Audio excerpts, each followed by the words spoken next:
Welcome to Life Stories. Today, we bring you the inspiring journey of a woman who turned her passion into an empire. Defying expectations and overcoming prejudice along the way. A humble bakery owner by day and the secret mastermind behind a successful restaurant chain by night. She faced the challenges of balancing love, ambition, and the weight of family expectations. Join us as we explore how one woman's quiet strength and perseverance changed the course of her life and her family's. Stay tuned to discover how she revealed the truth and showed that success isn't defined by appearances.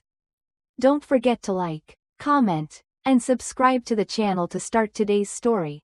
I suppose it's safe to say that I never imagined how my passion for baking would lead me down the path that it did. Growing up, the kitchen was where I felt most at home. A place filled with the warmth of family, the aroma of fresh bread, and the satisfying feeling that comes from creating something truly special with your own hands. My grandmother, a woman of incredible strength and character, instilled in me a love for cooking that transcended mere recipes.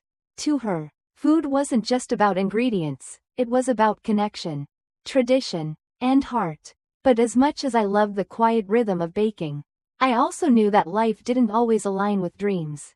The world outside the bakery was fast, demanding, and full of unexpected challenges. So, for a long time, I kept my passion for baking hidden, managing a small, quiet bakery in my neighborhood by day and overseeing a chain of successful restaurants by night. I had created my own little empire, though no one knew it, and for years, I was content to keep it that way. But everything changed when I met Lucas Evans. I first saw him at one of the sidewalk tables outside my bakery. He was sitting alone, quietly sipping a coffee, his face soft and unassuming. A stark contrast to the usual crowd that passed by. There was something in the way he observed the world, a calm curiosity in his eyes, that made me feel like I could finally breathe for once. He wasn't like the others I had encountered in my life, the ones who spoke with a certain arrogance, the ones whose wealth spoke for them. No, Lucas was different. He was kind, genuine, and utterly unpretentious. Our first conversation was simple, about the weather, the bakery's pastries, and the small town we both lived in. But it didn't take long before he asked about my business.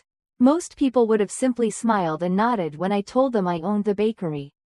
But Lucas, he was different. He was genuinely interested, asking about how I got started, what I hoped for, and what it was like to run a business that had meant so much to me. As we spoke, I felt a connection. He was fascinated by the idea of small businesses, of people like me who put their heart into what they did. And that made me feel seen in a way that I hadn't in a long time. But the real surprise came when he told me who he was. I work for the Evans Group, Lucas said, almost casually, as if it were just another detail. My family owns it. It's a financial conglomerate with international branches. I blinked. The Evans Group, a name I had heard countless times in the media. A name associated with power, wealth, and influence. My hand froze in mid-air, the piping bag I was holding threatening to slip from my grasp. I had no idea that the quiet man in front of me was linked to a family with such immense power. Yet, despite the prestige that came with his name, Lucas wasn't like his family. He didn't speak with the detached air that often accompanied wealth. Instead, he was humble, caring, and most of all, he seemed to care about me, not my bakery, not my small dreams, but me as a person. We began spending more time together.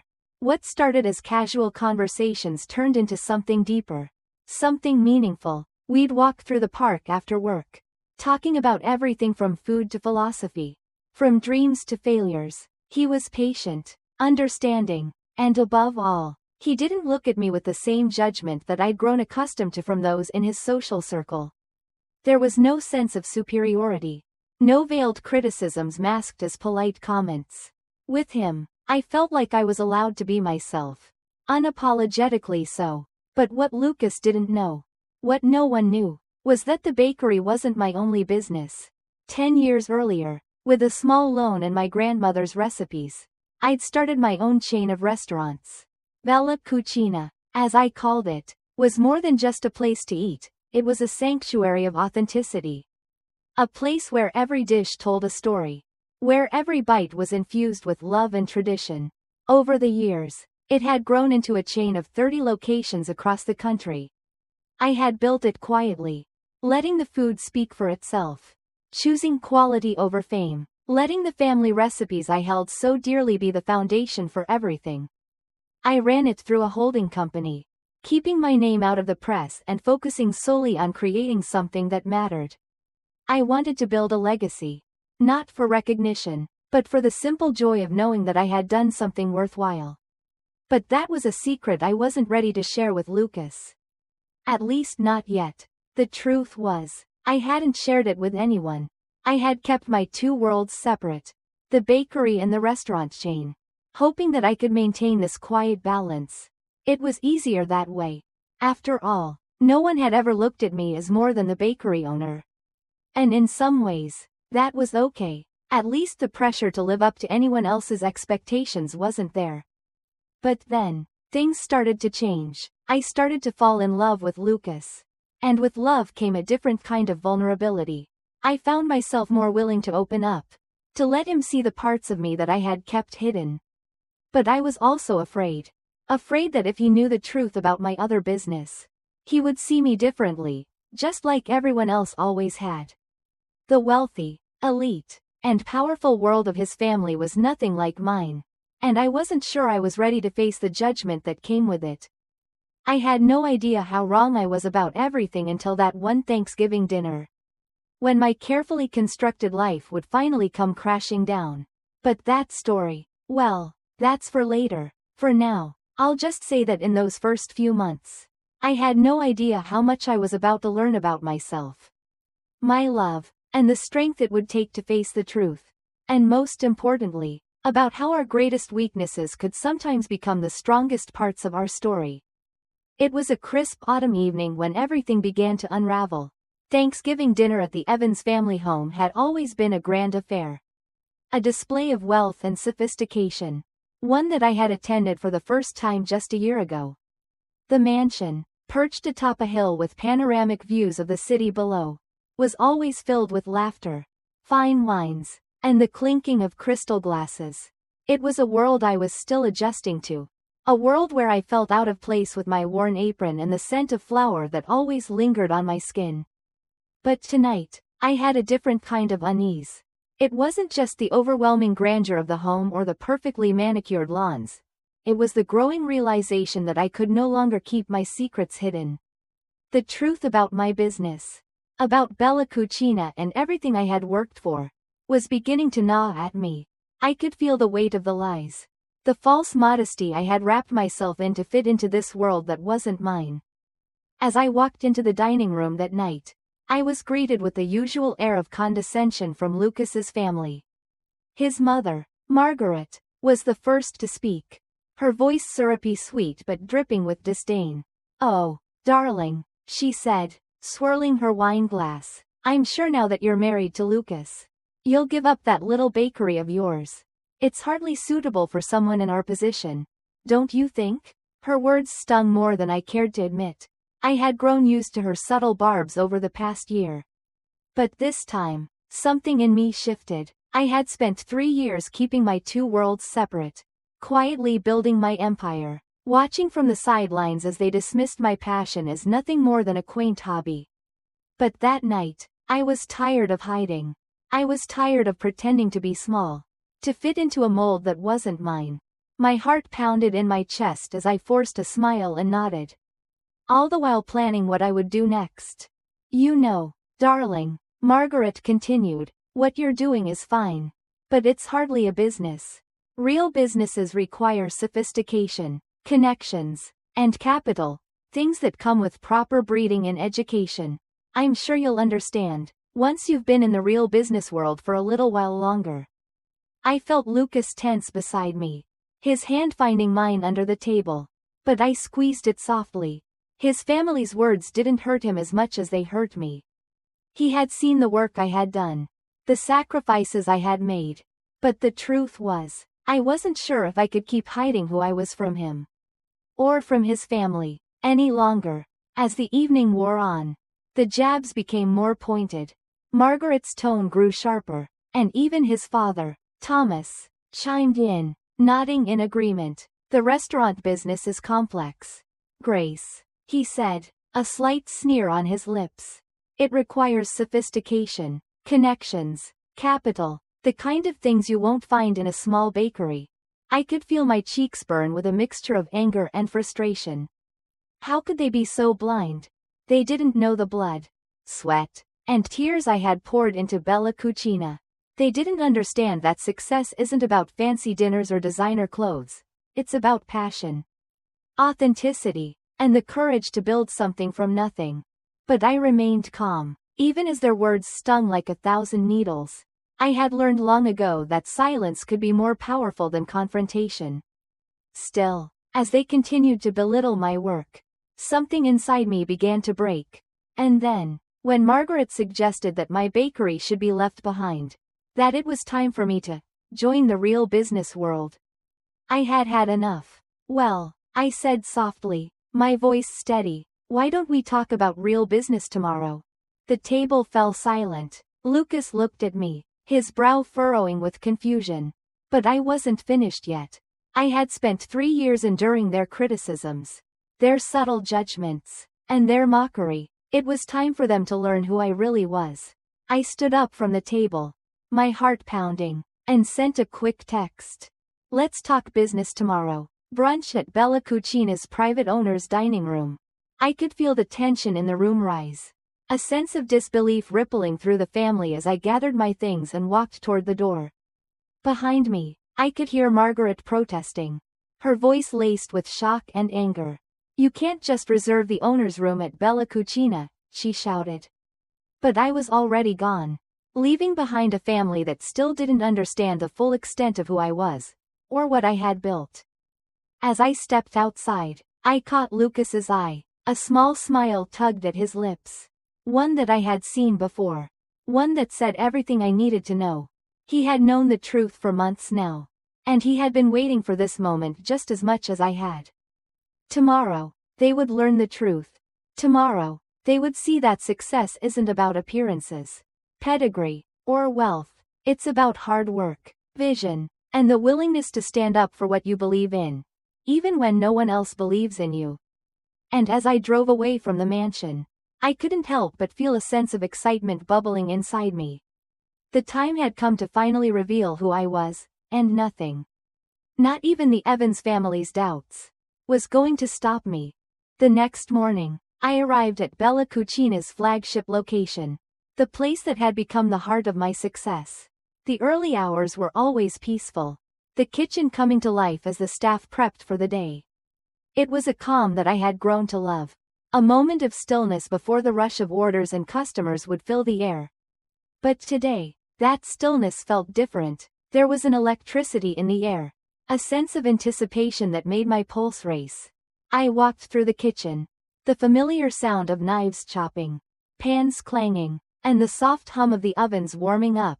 My executive chef, Marco, looked up with a grin as I approached. Everything ready for Protocol Winchester, boss? He asked, his eyes gleaming with excitement. All set, I replied, nodding. Let's make this one count. I had worked tirelessly behind the scenes, planning for this moment. For years, I had kept my businesses separate, one world tucked away from the other. But now, the time had come for everything to come together, and nothing was going to stop me. At precisely 11 a.m., the Evans family arrived. Margaret, Lucas's mother, led the group, her face beaming with an air of superiority. She was dressed in one of her usual designer outfits, her hair perfectly styled, as though nothing could faze her. But as she entered the restaurant, she seemed slightly unsettled. I couldn't help but feel a thrill at the irony of it all. Ah, we're here for brunch with the honor, she announced grandly, her tone dripping with entitlement. I'm Margaret Evans. Ah, yes, Mrs. Evans, said Thomas, the maitre d', who had worked at Bella Cucina since its opening. His face remained unreadable, but there was a slight twinkle in his eye as he led them through the main dining room. They passed the wine cellar, where I had spent years curating some of the finest collections, and walked toward the private floor that was exclusively for owners and special guests. The Evans family seemed utterly unaware of what was coming. Margaret, in particular, didn't notice the small smile Lucas was giving me as they passed by. He had known my secret for months now, ever since that surprise visit to my office. But for everyone else, today was going to be a revelation. The private dining room was my sanctuary, a space that represented everything I had worked for. Walls adorned with photos of every Bella Cucina location, awards we had won, and, most importantly, a large portrait of my grandmother in her original restaurant in Naples. This room held memories, dreams, and the essence of everything I had built. As the family entered the room, Margaret immediately zeroed in on the empty chair at the head of the table. "Will the owner be joining us soon?" she asked, smoothing her blouse and trying to project an air of importance. Her words were laced with a subtle challenge, as if she expected the owner to be someone like her, someone of wealth, someone who belonged in her world. I stood still in the shadows, watching as the family took their seats. Then, as they all waited for me to appear, I stepped forward, walking into the light with purpose. The silence that followed was palpable. It was as if the room itself held its breath. "Good morning," I said softly, smiling as I took my seat at the head of the table. "I'm the owner." Margaret's face went through a remarkable transformation: confusion, disbelief, and finally, shock. Her eyes widened, her mouth parted in surprise. Richard, Lucas's father, dropped his designer glasses. Olivia, his sister, looked as if she had been slapped. You run a bakery?" Margaret stammered, her voice full of disbelief. "No," I replied calmly. "I run several businesses. Bella Cucina is just the most famous one." I pressed a button, and a screen descended from the ceiling, displaying the financial overview of Bella Cucina. 30 locations across the country, over $300 million in annual revenue, and a global expansion in the works. The numbers were staggering, and for the first time, I could see the family beginning to grasp the scale of what I had built. Margaret's face drained of color as she scanned the figures. The reality of the situation was finally sinking in. "I want to tell you a story," I said, as I nodded to the staff to begin serving brunch. "It starts with my grandmother's restaurant in Naples, where I learned that great food is about more than just ingredients. It's about family, tradition, and heart." As each course arrived, my grandmother's original bread recipe, the pasta I had perfected as a child, the signature dish that launched Bella Cucina's success, I explained their significance. I told them about the dream I had when I started Bella Cucina, the years of hard work, and the lessons I had learned along the way. The Evans family, once so dismissive of my small bakery, was now listening, really listening, as I spoke of passion, of vision, and of the deep love I had for every dish we served. Margaret, who had spent years belittling my work, now stared down at her plate, her food untouched. It was clear that the woman who had dismissed me as just a baker was beginning to see things differently. "You did know me," I said softly. "You just didn't think I was worth knowing." Lucas reached over and squeezed my hand, his eyes full of pride. He had known the truth for months, and now, his family was finally understanding it too. But it wasn't just about proving them wrong. It was about showing them that success isn't measured by appearances or pedigree. It's about heart, authenticity, and the courage to follow your passion. As I continued to speak, I could see the change in the room. The tension had shifted. What started as disbelief was slowly turning into respect. The Evans family was beginning to understand that there was more to life than wealth and status. There was something deeper, something real, that could never be measured in dollars or prestige. And for the first time in years, I felt at peace, because I knew that no matter what happened next, I had finally been true to myself. As the meal came to a close, the tension in the room had completely shifted. What had started as a moment of confrontation, of revealing hidden truths, had transformed into a profound conversation about passion, perseverance, and the meaning of success. Margaret, Richard, and Olivia had begun to see me, not as a baker or a small business owner, but as someone who had built something real, something that mattered. I could see the respect growing in their eyes, something that had been missing before. But more importantly, I saw something new in Lucas. He had known my truth for months. But today, as his family began to realize who I really was, I saw his pride in me. It was the kind of pride that didn't need words. Just a quiet understanding between us. It was a love that had always been there, but now it was fully visible. The family that had once looked down on me now saw me as an equal. Not just in business, but as a person. As we walked out of the private dining room, I couldn't help but feel a sense of gratitude for all the challenges, the doubts, and the moments of doubt I had faced. This was a turning point. I had shown them that success isn't about fitting into a mold.